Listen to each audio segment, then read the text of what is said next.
இப்போ உங்களுக்கு சின்னதா ஒரு சர்ப்ரைஸ். நம்ம கட்சியினுடைய வேட்பாளர் பட்டியலை இப்ப நான் அறிவிக்க போறேன்.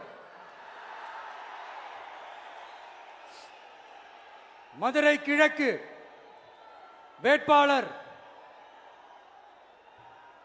விஜய். இன்னும் முடிக்கல ஒரு நிமிஷம், இன்னும் முடிக்கல. மதுரை மேற்கு வேட்பாளர் விஜய். மதுரை மத்தி வேட்பாளர் விஜய். மதுரை தெற்கு வேட்பாளர் விஜய். மதுரை வடக்கு வேட்பாளர் விஜய். மேலூர் விஜய். சோழவந்தான் விஜய். திருப்பரங்குன்றம் விஜய். திருமங்கலம் விஜய்.